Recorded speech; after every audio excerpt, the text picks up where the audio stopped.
Hello and welcome. Scotty here with you. Welcome to Become the Flow. We are going to be doing our meditations and mediations with you today. We have a slideshow prepared, and then we'll be switching over into a little bit of a drawing scheme at the end. So flip through if you're looking for the drawing explanation or if you're carrying in from the beginning. I'm going to be going into shareability mode here, so let me click a few buttons on my screen. Entering fractal mode. 3, 2, 1. Mistimed. Hope you guys are having a great day.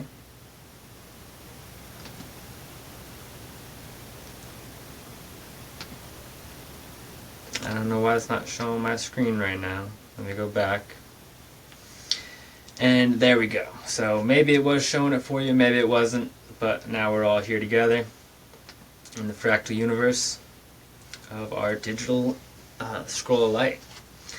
So this is where we'll be doing our drawing later. Clicked over to the wrong spot. So let's go into our meditations in the slideshow.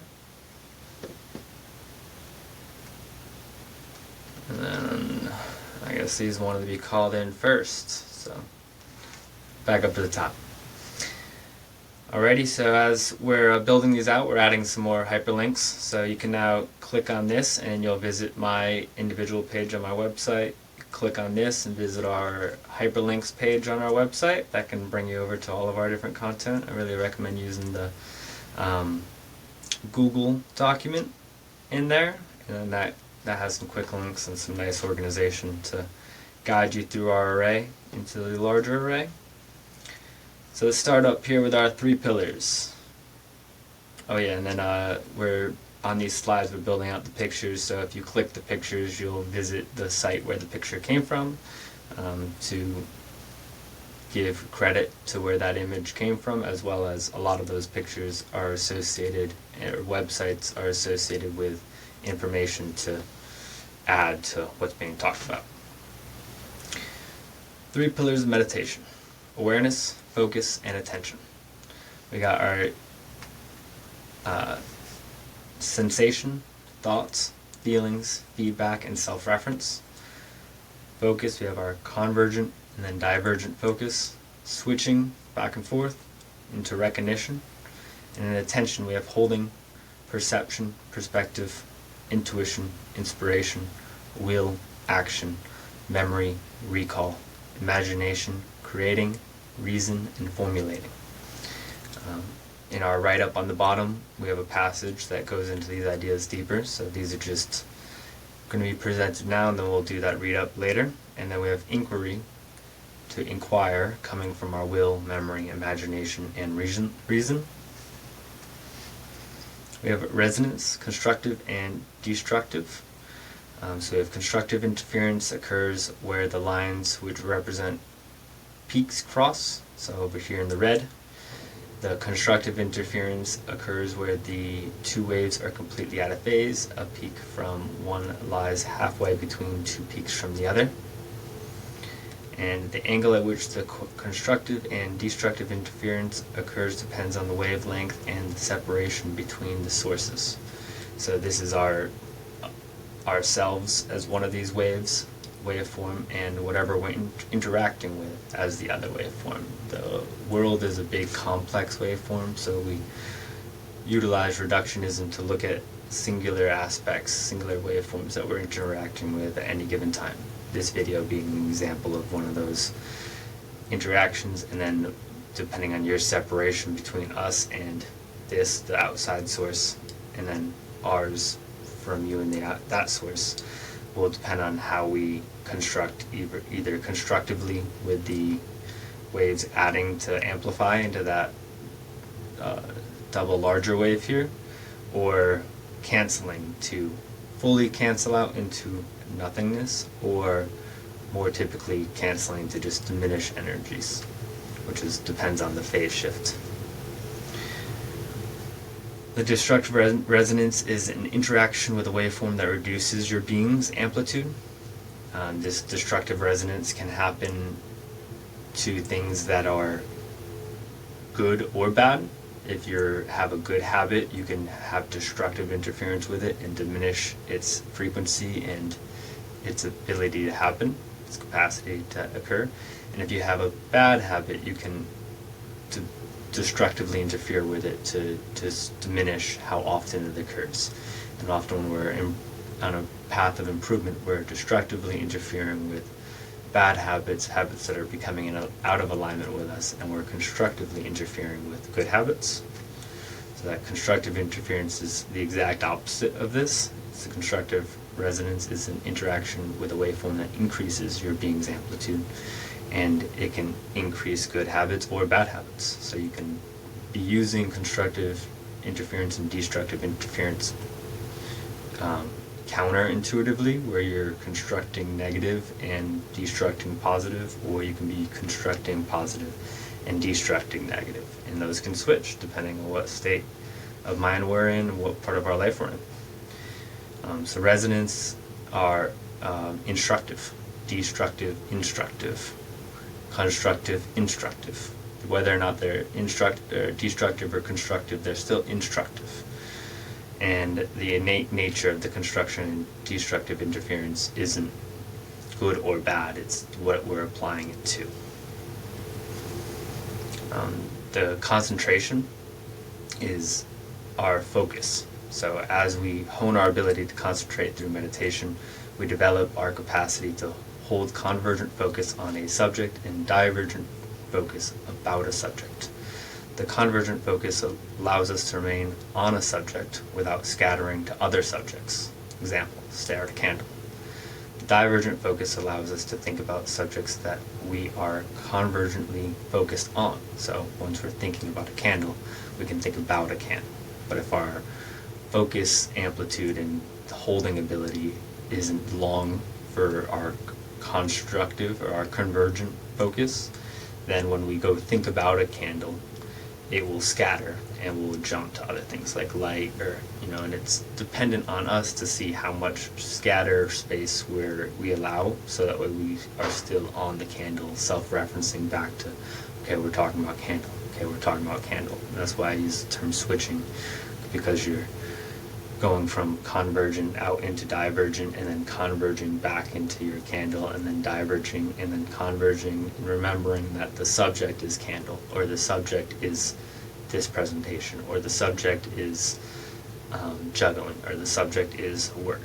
We're always concentrating, and so when we have, all of us have the ability to meditate. Meditation is just that, concentration. And the practice of concentration enables us to have more sustained, longer holder periods of convergent focus that allows us to then divergently focus and think about the subject we want to think about. Okay, so the next few slides hold some meditation processes to begin convergently focusing on. So these are just ideas to ponder. Part of alchemy is looking outwardly to recognize what our internal systems are, as well as looking inward to recognize our outer. So here we're going to be meditating, just looking at, not thinking about, just looking at these systems. So meditation. This says mediation, but I think I'm going to switch it to meditation. Mediation and meditation will be categorized in a second. I'll move into mediation soon. So this is screening, precipitation, distillation, refinement. These are all to cause resolution. Let's go back up through real quick. So screening is the process of sifting, where you're separating the densities and separating the size of different substances, or more the size of the different substances. Where precipitation is separating the densities of it, adding a reagent to the solution to cause it into suspension, and then letting those two separate into the suspended and the precipitant, and then you can sift and siphon those out of each other. Distillation is the process of heating and boiling to extract liquid from that solid and have it condense into another beacon. And refinement is this process through the distillations and the sortings to then choose the different pieces of the sortings and take them through different processes. So this is for oil, and so but we look at the refinement, the cracking units, the coking, the alkylation unit, and the different substances that are a byproduct of it, and we can draw associative properties to our life and begin understanding the outer to the inner reflection. And so that divergent thinking, we can meditate on those structures, look at them, take them in, and then we can think about them in the terms of meditation too, where it's thinking about them for this cause of thinking about them. It's called an autotelic experience. It's just for the sake of itself, where mediation is intentful resolution, intentful clarity. So we're finding where we're missing our clarity, and then we're divergently thinking to exemplify a guide that's going to allow us to move into that clarity. So mediation allows us to begin thinking about subjects we are looking to process. There are many modalities of processes to bring your thoughts through. The previous slides show a few of those examples of those processes in analogous ways. And I'm going to add a link here for the refinement package that we have, so that way you can go through our different systems that we've created if you choose to begin mediating your life. Resolution, intervention pillars. We have consciousness, resolution, and then practice. In our consciousness, we have those pillars, focus, attention, and then we're adding in flow here. In resolution, we have screening, precipitation, distillation, refinement, those meditations and mediations. As you meditate on them, you can draw them into how you'd pull them into mediation processes in your life. And then practice, disclosure, forgiveness, acceptance, release, and then repatterning. So disclosure can be to the longitudinal array itself, into an etheric sharing, it can be into a personal sharing with someone that you trust, it can be into a global sharing, it can be into whatever layer of that disclosure you feel comfortable with. As we self-recognize and we see the things that we want to disclose, that is the first process of disclosure, when we self-disclose. So that's always a wonderful thing. Once you've self-disclosed, that is disclosure. So now you can begin the forgiveness pattern and begin forgiving yourself. You don't require the forgiveness of other people. You may want it, you may call for it. They might not give it to you. So forgiveness for yourself is a key next step. And then acceptance of that past history and acceptance of that forgiveness. Release of that identity. You are not that thing anymore. We're in an ever-changing wave. You are here now. This is all you are. You have memories. You have things that are associative patterns to the end that help you recall and move forward. But this is your new self. Allow yourself to be reborn in any moment that you'll disclose that nature to yourself. Forgive what you were. Accept your newness. Release any old patterns, and then repattern, restructure your new way. And then if you fall back into old habits, recycle, repractice, refurbish, and keep it going.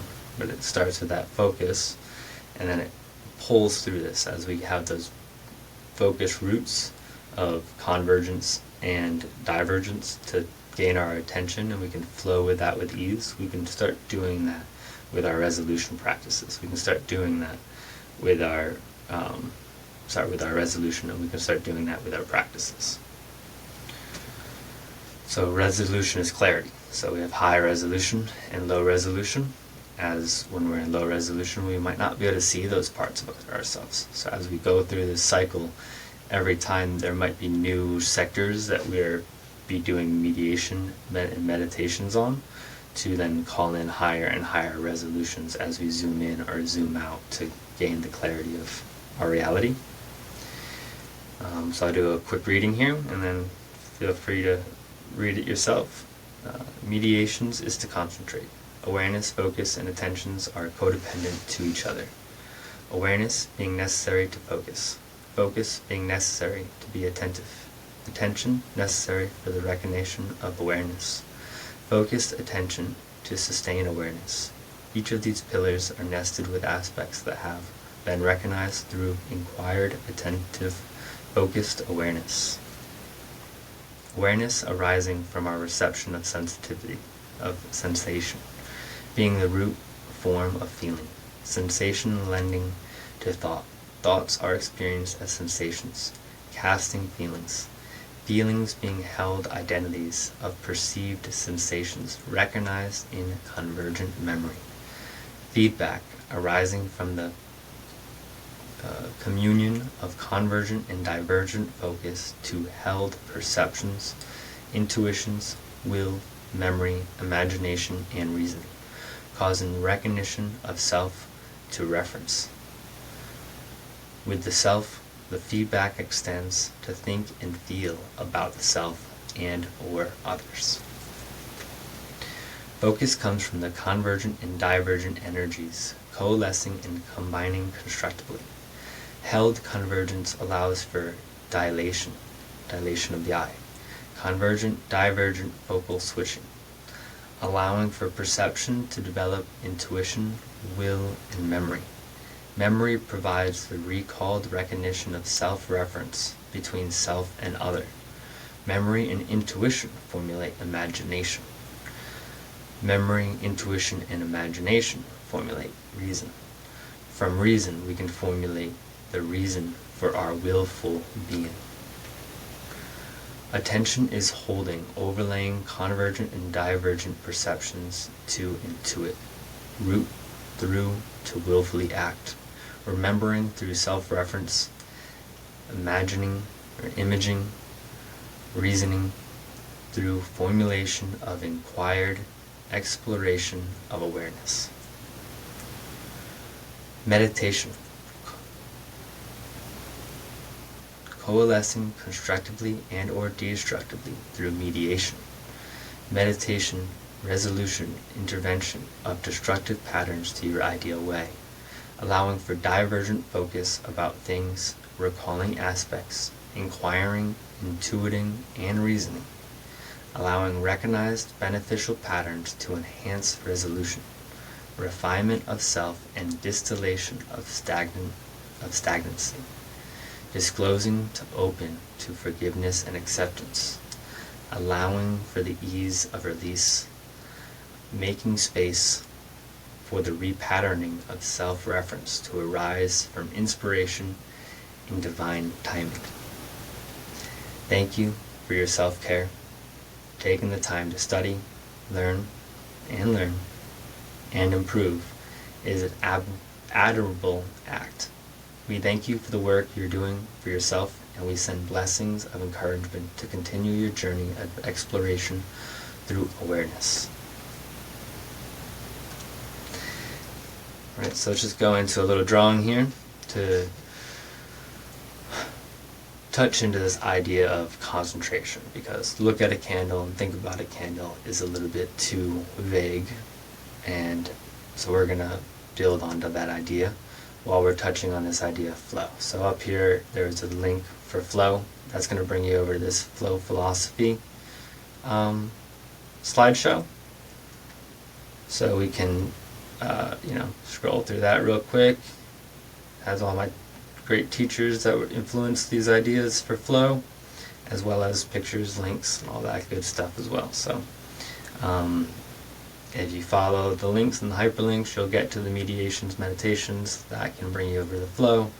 It can bring you over to the hyperlinks. If you come to our hyperlinks, you can get to the Google Docs, you can get to our slides, you can get to our books, you can get to our videos. It's all there for you. All you gotta do is click a couple buttons, and you've got free access to our internet library.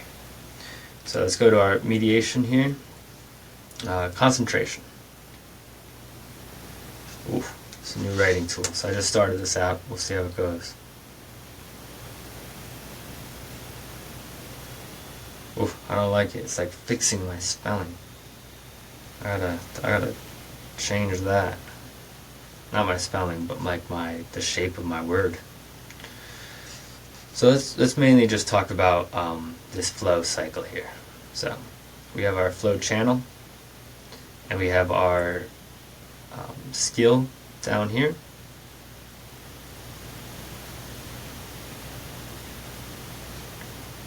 And our challenge.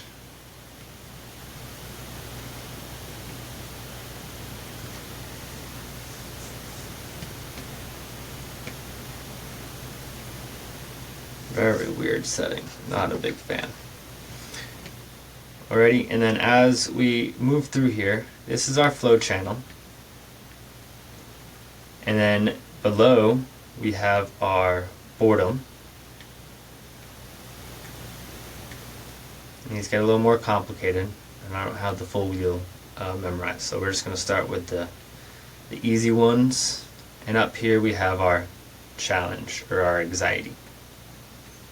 Okay, and then as we're developing our patterns, we're moving. Let's see, let's take a purple. So we start up here, nice in our flow channel. And then we're developing skills. So as we develop skills down here, we're developing all of these base structures. I like this function. I was turning my things into nice waves. We're developing these nice base functions and our foundation. And then as we're up here, we're exploring our potentials, things that we are stressed out by, things that make our nervous system nervous, things that cause us dis-ease in the moment, things that scatter our brain. I love juggling, and juggling is my main teaching format. It's not for everyone, so there's a lot of different flow arts, but it's one of the most decisive activities, and it hones your mind into a very specific action, and depending on what level you're at, you can very simply add a few extra items, juggling balls, into the equation, and you will jump right into this stress area up here. But it's you can comprehend how to do the action. It's like not above your mental capacity of understanding, but it is above your mental nervous system's capacity of doing, which is really interesting.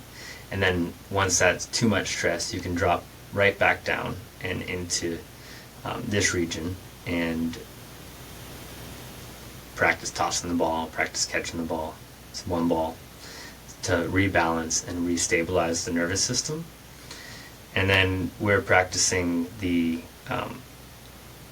shifting of harmonic waves in between these two regions. So we'll come down, we'll spend time here, develop this, we'll come back, come up here, develop this, come down here. And then as we're doing that, we're making this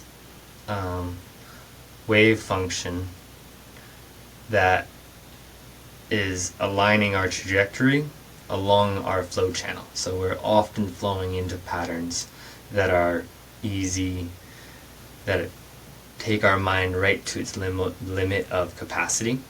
So we'll also think of folders right now. So that's a really interesting subject, is files, folders, and information.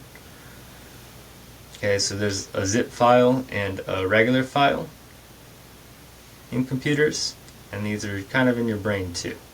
So we're going to call this a zip file, and we can fit a bunch of, and we have like a storage space. We can fit like 4 times as many zip folders as we can regular folders in the same space, as an analogy. And that's just a binary condensing from like 16-bit to 4-bit or something like that. Not going to get super specific on it because it's not the important part. the important part is, this is like when we first start learning how to drive, and this is later. When we first start learning how to drive, we're all hands, all feet, all mind. Stop, jerk. We don't know what we're doing. We're thinking. We're inside of our prefrontal cortex. We're in a high challenge space. We're all up here. And then as we accomplish that goal, we zip it up, we condense it, we add it to our subconscious, we add it to a system that just knows how to operate, and we remove the stress from it, and it turns into a boring activity. We get high skill in it, and the challenge gets very low. Okay, so that way you're seeing what the graph is representing there. High skill, great drivers now, challenge is very low. When our skill is low in driving, even though the skill, we might be in a parking lot, if our skill is too low, we're still going to be up here in this stress state. And as we get better, we might become race car drivers, and then our challenge comes back up here, and we're still up in the stress state, even though we're driving the car. It's about the, and once you're a race car driver, doing what average people do when skill is high, this becomes easy or flow state driven, or so that's when I first started juggling 3 balls, it was the highest challenge. Now it's a boredom activity, and when I'm in 4, that's more my flow state area, where 5 is still my stress area, and they dial up and walk up as you get more and more skills in them. And then with this folder compacting idea, sometimes our minds are so ready to scatter, that we have the divergent and the convergent ideas. So when we're thinking on something that's thinking at it, I can say flame, flame, flame, flame, flame, passing the torch. So we're thinking about this flame or this fire. We're just saying the word as a mantra. Fire, fire, fire, fire, fire, fire, fire, fire, fire. Try to say it slower and see how slow you can go before the mind is jumping in at you. Fire, fire, fire. And then if you can hold that, that's great. A lot of times our mind will scatter, and if we'll start thinking about something else. Water. We'll start thinking about something else. Food over here. We'll come off of our subject and start going divergent. These ideas can diverge, and they can self-reference back to the fire. Water evaporates from fire. Food is cooked with fire. And then so it's divergent. We're thinking about fire in a sense. But if we don't circle it back, we can often take our food to, fast food. I went to fast food the other day. It was a kind of a good experience. And then we might never make it back to this fire idea. Maybe we'll make it back in 2 weeks. Like, oh yeah, fire. And we jump all the way back to that convergent idea, and then we think about it again. But how long are we capable of thinking about an idea before we start going on a tangent? And then how well are we pulling that tangent back from long distances, noticing that we were gone? And how often do we just escape and forget that we were thinking about that thing? And so that's kind of our concentration holding sustainability. And a lot of the times, if we're very prone to scattering, or thinking away from things and not coming back to them, getting distracted and staying on those things focused, then increasing the challenge of whatever your skill is can be beneficial. Like throwing one ball, if you're not, is great for building a foundation, but if it's letting your mind scatter into areas of thought that you don't like, negative thought, distractive thought, things that you're not trying to do, pulling your mind attentively into an area where it takes up all of your mental capacity. Because we only have a certain amount of mental capacity. So when this folder's up here, the driving folder, at first the driving folder takes up the entire mental capacity. We're not able to sing, answer a phone call, talk on the phone. We can barely pay attention to what is actually happening on the road. And then as we learn that skill, we start zipping it up, and it just becomes a portion. So now maybe we're singing a song while we're in the car, and while we're singing a song, I'm sipping on my coffee. Because both of those activities, at first maybe I couldn't sing the song while I was driving, because it took up the full mental capacity.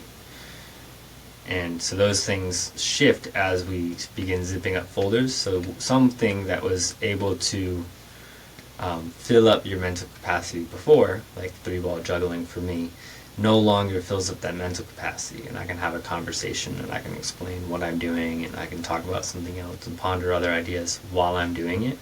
So it doesn't drive me into concentration and focus.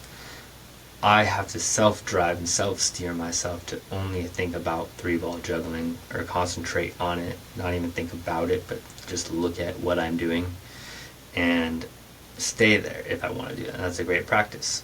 Practicing concentration in this boredom zone is really where that concentration gets honed. If you're able to stay concentrated while sitting in a room with nothing, if you're able to stay concentrated in a dark space, if you're able to stay concentrated with no external stimulation, if you're able to stay concentrated while not thinking about anything, just looking at a single item, that's a great amount of sustainability that then allows you to think about things for long periods of times and have a large foundation of thinking on things and about things that gives us that flow channel of thought and that ability to go into those complex structures of thought that stress our mind and baffle our nervous system again internally.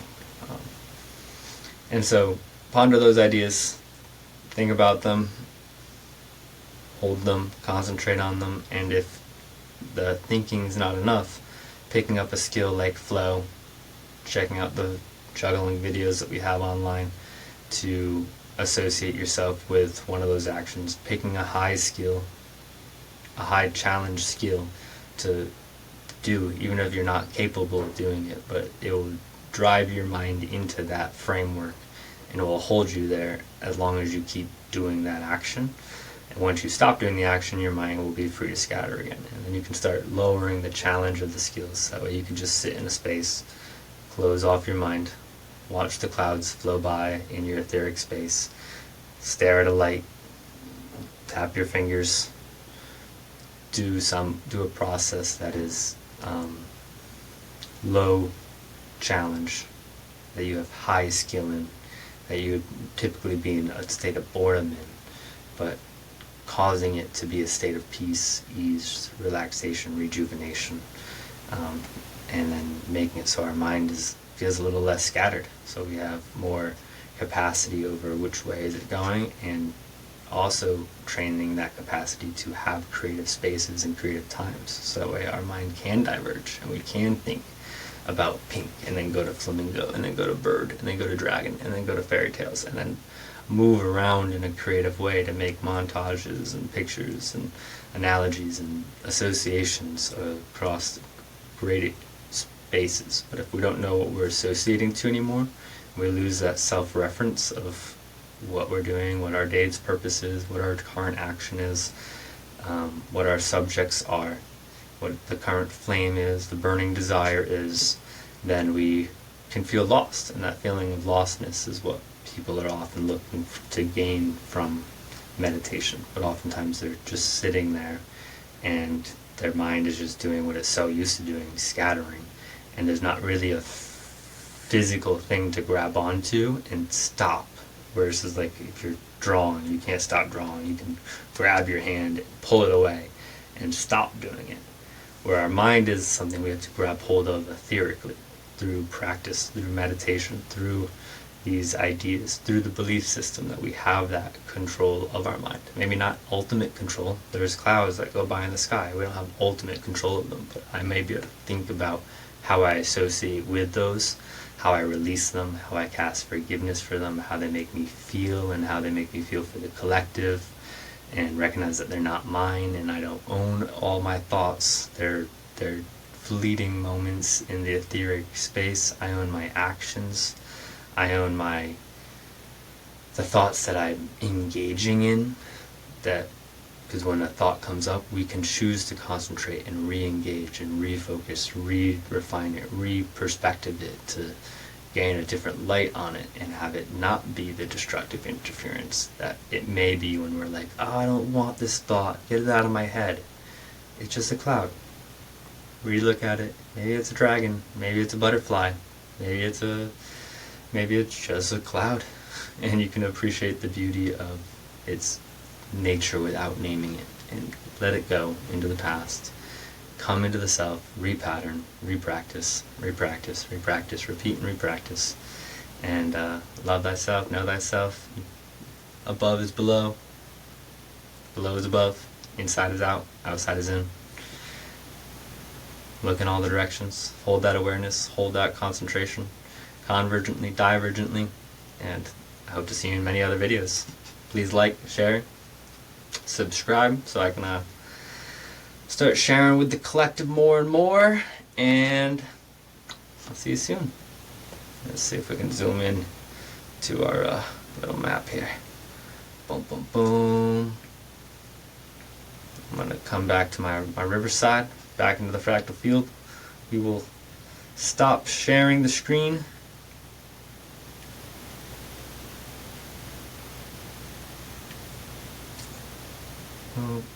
Maybe we will.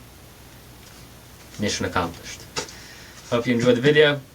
Hope it finds you with ease. Hope the information comes and becomes an abundant source of your peace and relaxation in your life. Thanks for joining me, and I'll see you real soon.